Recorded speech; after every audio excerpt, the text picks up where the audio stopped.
Ancient myths are full of stories of gods descending to Earth to mate with humans. According to many sources, including Norse mythology, Greek mythology, and even the Bible, we have the stories of these sons of God or actual gods from Mount Olympus or Valhalla, and they're coming to Earth. They find the daughters of men attractive.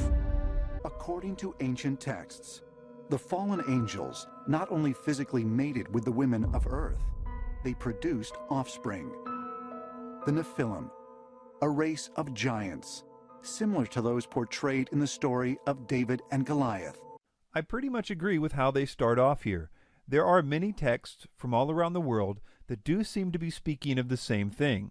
I also think that because of the eerily similar themes in these accounts, it's not wise to dismiss them altogether as a common idea that you would expect independent cultures to invent.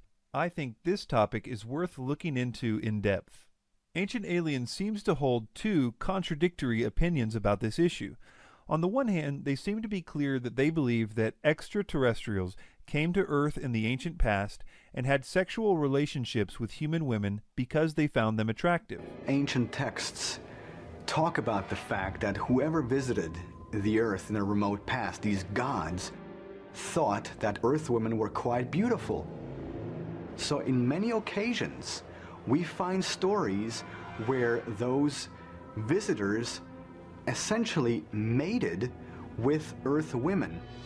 It was misinterpreted, misunderstood as something divine that came here. They were flesh and blood extraterrestrials. When you look at Greek mythology and many of the mythologies around the world, they have these stories of gods coming down from the sky and have sexual intercourse with these humans and, in a sense, create a new breed of human. When all these encounters happened, and when women slept with those gods, which can be found in multiple texts all around the planet, that those women actually had sex with extraterrestrials, not with gods, because gods do not exist. But the view that this event involved lust and sex doesn't fit too well with the ancient astronaut theory. They would prefer the view that what happened was artificial insemination. Today, artificial insemination. That's what happens today. You no longer have to have sex in order to have babies. We have the exact same description thousands of years ago, where women, without sleeping with anyone, all of a sudden became pregnant. The problem is that these texts are so clear that a physical desire for women on the part of the angels was involved. So in order to make artificial insemination appear in the texts, Ancient Aliens stoops to a new low. One of the Dead Sea Scrolls is called the Lámek scroll. What is Lámek? Lámek was a shepherd. And one day Lámek, his woman, was pregnant.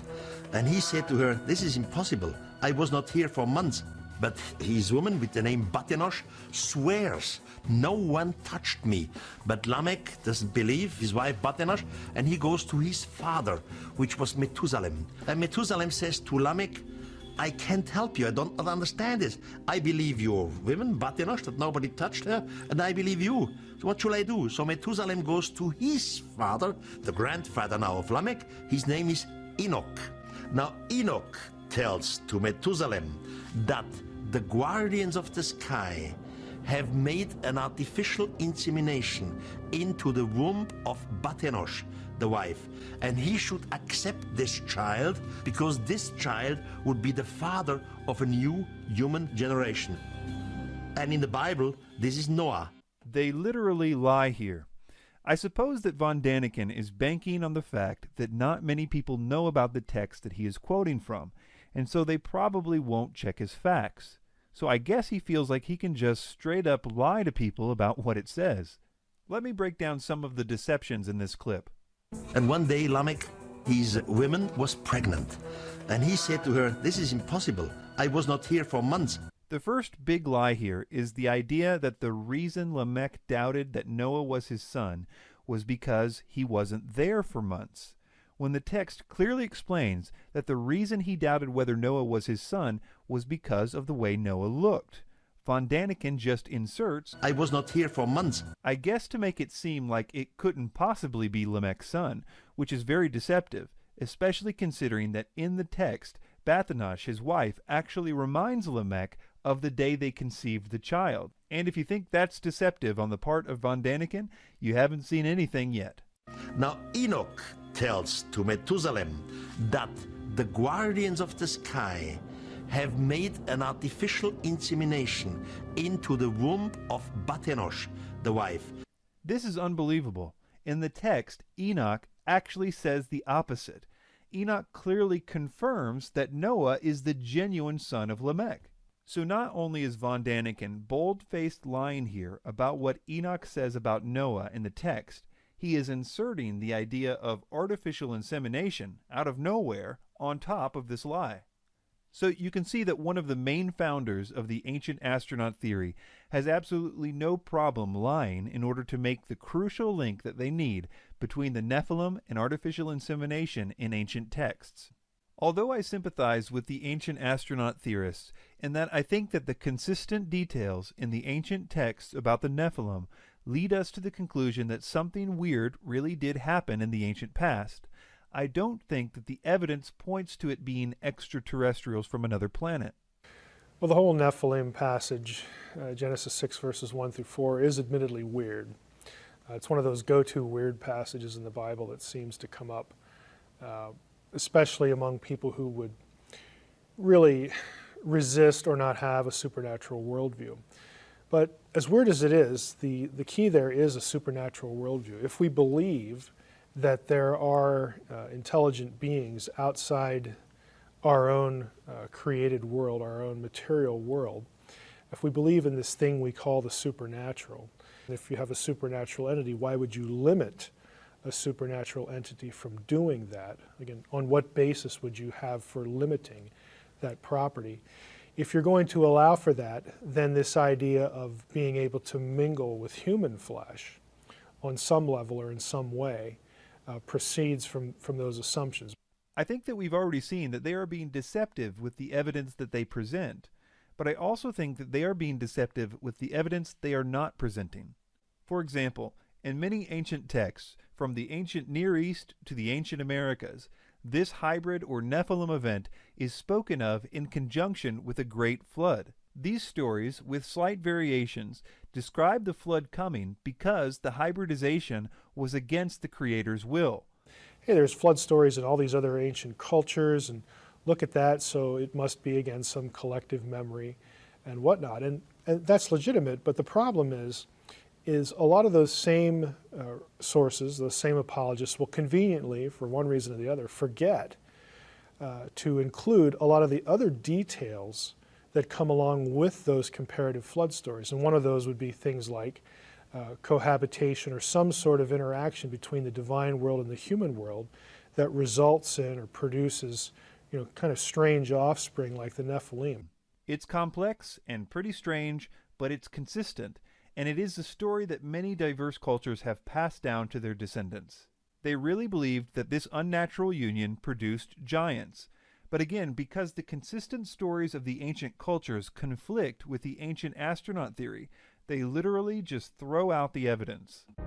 Were they giants, or is that the wrong word and the correct word should be extraterrestrial?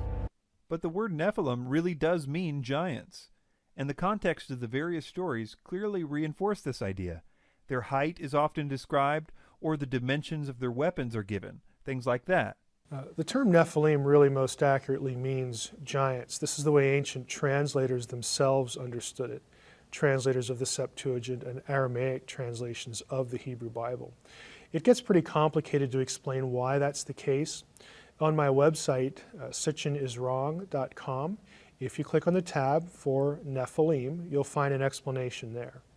Part of the main problem, in my opinion here, is the differences in the definition of the word angel according to the ancient text versus the definition according to modern pop culture. If you wanted to determine what an angel was using the Bible or other Near East text alone, you would conclude that they have fully functional bodies, that they can have meals with people, they grab hold of people, they are often mistaken as humans.